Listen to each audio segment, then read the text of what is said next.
September 1922. 4 long years had passed since World War I ended. The genocidal Young Turks had fled and found refuge in Berlin, of all places. But the Turkish holy war against Christians was anything but over. The father of modern-day Turkey, Mustafa Kemal, was determined to finish what had been started. He wanted to exterminate the Christians. His plan was to target the Turkish port city of Smyrna. Hundreds of thousands of Christians lived in Smyrna.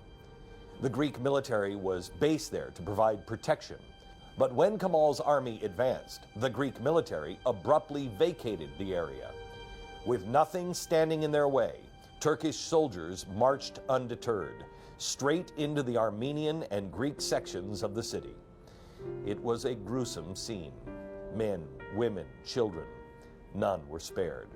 The Turks helped themselves with widespread looting, and when they had taken everything they wanted, they torched the entire Christian quarter, leaving it engulfed in a massive inferno.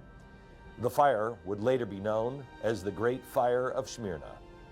But not all of Smyrna was burned. The Muslim quarter was left completely untouched.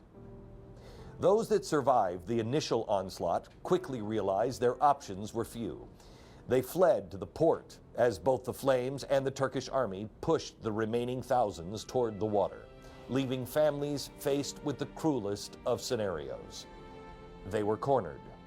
They could risk drowning in the ocean, burn to death in the fire, or be executed by the soldiers. Some recognized the hopelessness of it all and jumped down into the ocean and drowned. An unthinkable scene. Incredibly, Emest Hemingway just happened to be on a ship just off the coast of Smyrna, watching it all unfold. He witnessed Christians being persecuted in biblical proportions. He wrote, "The strange thing was how they all screamed every night at midnight. I do not know why they screamed at that time. We were in the harbor, and they were on the pier, and at midnight they started screaming. We used to turn on the searchlight. We turned it on them to quiet them. That always did the trick.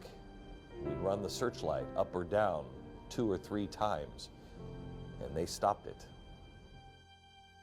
Mustafa Kemal, even though they had been defeated in World War I, made sure the job the Young Turks had started was completed. Christians had now been purged almost entirely from Turkey. Despite multiple eyewitness accounts, Kemal denied the entire thing. He actually blamed it on the Christians, and a century of Turkish denial and lies had begun.